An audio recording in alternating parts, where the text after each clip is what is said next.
So if you haven't been following the story ever since the initial debacle of its release, No Man's Sky, the most disappointing game in gaming history, has actually become kinda good over the last 2 years of updates. I played a bit intermittently from time to time, and it was more fun with each new experience. And yesterday they deployed a pretty huge update that adds some very interesting features, and I also played that more than maybe I should have yesterday, and it was fun. Now, just to make this clear, No Man's Sky is not the game it was promised to be. No Man's Sky is not a perfect infinite universe simulator where you go to new planets and they have complex ecospheres of completely unique creatures where you won't even run into a similar creature anywhere in the universe, right? That's not true. That's never been true about the game.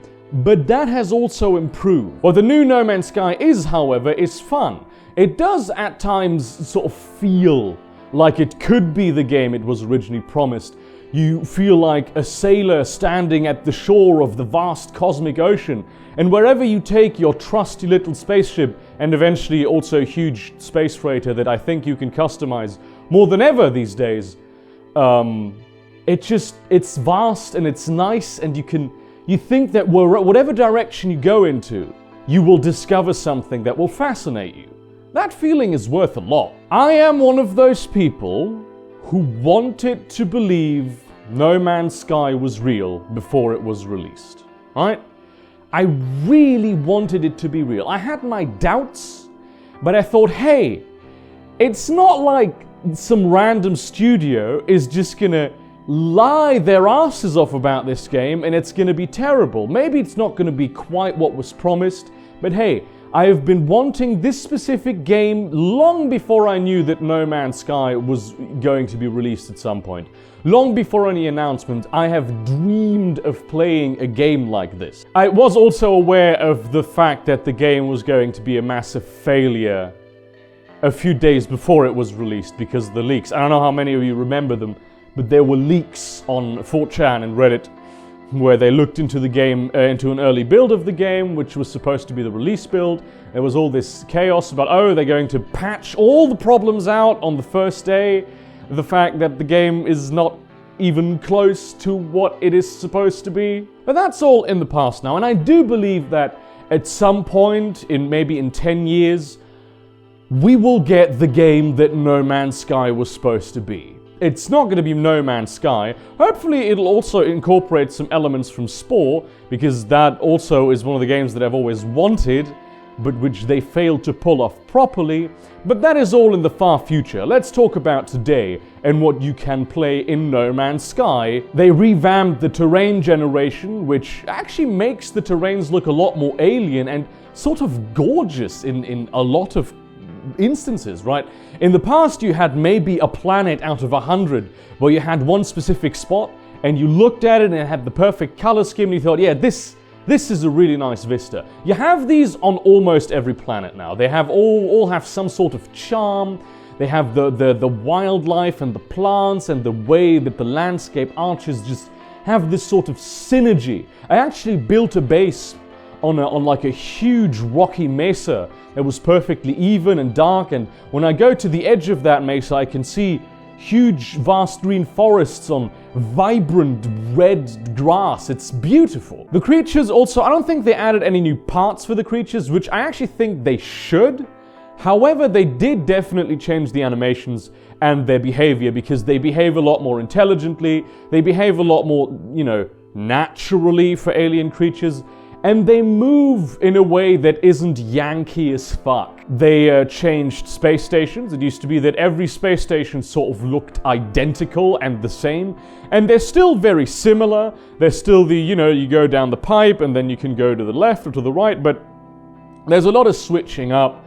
There's some open areas open to the main thing. They feel a lot bigger and vaster. There's more people there. They feel more like space stations, instead of just, this is a cube in space and there's two dudes in there. They introduced character customization, which is actually kind of fun. You can choose between like the 3 big races in No Man's Sky, and then you can also choose the traveler race, which you ran into even in the original game, and also you can play as Anomaly, which is the default one, which is basically you having a spacesuit. And the character customization is actually fairly in-depth.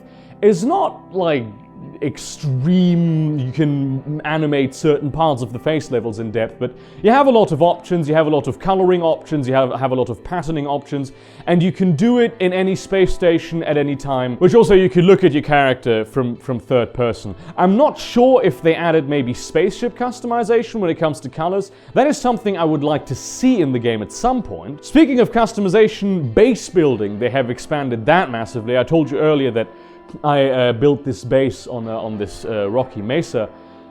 You can build them anywhere now. There used to be restrictions where you could build bases. There are no longer. You can build them high in the sky, on the toppest of the mountains, on the mesaest of the mesas. You can build them on the plains, you can build them underground, you can build them underwater even, which is something that I very much look forward to doing. And though there's a lot more exploration involved with getting parts, they added a huge amount of just elements that you can place inside the base, and you can make bases so much bigger.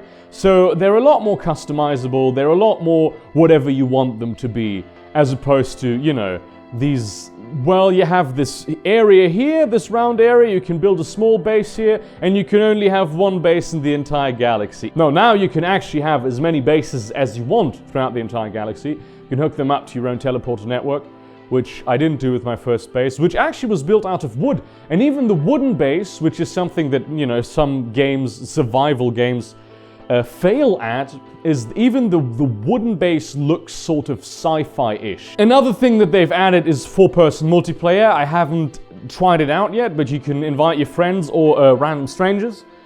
And that's the main reason why they put in the character customization and the third-person mode.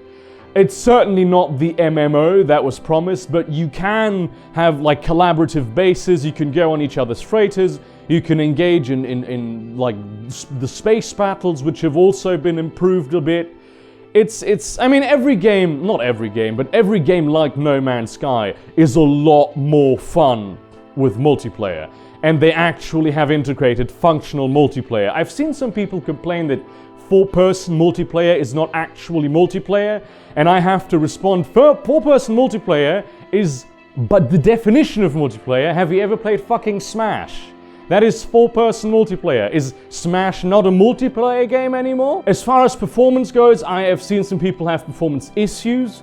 I do not have performance issues, but I do have a beast computer, so I'm probably not the best guy to ask. So if you're not expecting the original Dreamland pie in the No Man's Sky, and you are looking for a fun and gorgeous and multiplayer-enabled survival game in space where you can explore planets and it's fun and there's a lot of different gameplay options, you can play the game in whatever way that you like, I recommend that you do take another look at No Man's Sky, especially if you already own it. If you do not already own it, or if you got a refund, the game is on sale for 30 euros.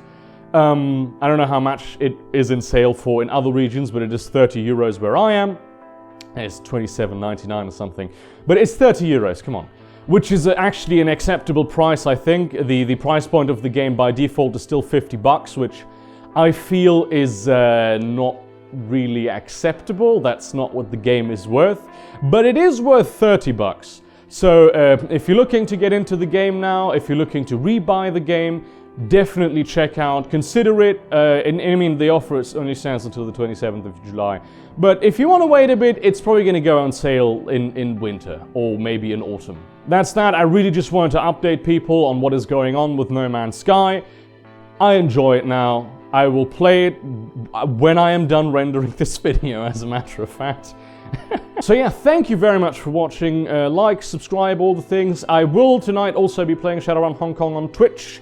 So get on the Discord server to be notified for that, or follow me on Twitter because I also put out the alerts there, or just subscribe to me on Twitch. It's at 2000 Central Eastern Summertime, unless something terrible happens. Like I have to go back to the hospital, which for everyone who was worried yesterday, it's all right. The problems that I had are no longer persisting. The doctor didn't even want... I mean, she wanted to keep me in, but only because it was an extremely busy day from the heat here. So it's, you know... And she said, but you're circulatory stable, you can go home if you want. If your problems persist tomorrow, you can come back or not. And the problems no longer persist, so I'm completely alright. In that spirit, consider supporting me on Make Support or Patreon, but use Patreon because Make Support doesn't work.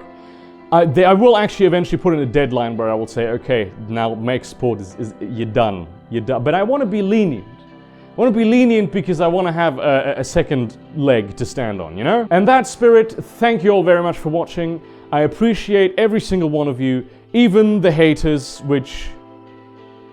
I don't even really have haters. I have people who go mad at some videos and then they unsubscribe and then they're fucked off. I don't have consistent haters, and I appreciate that because I have a very good community. So, thank you very much for watching, and see you around, cunts.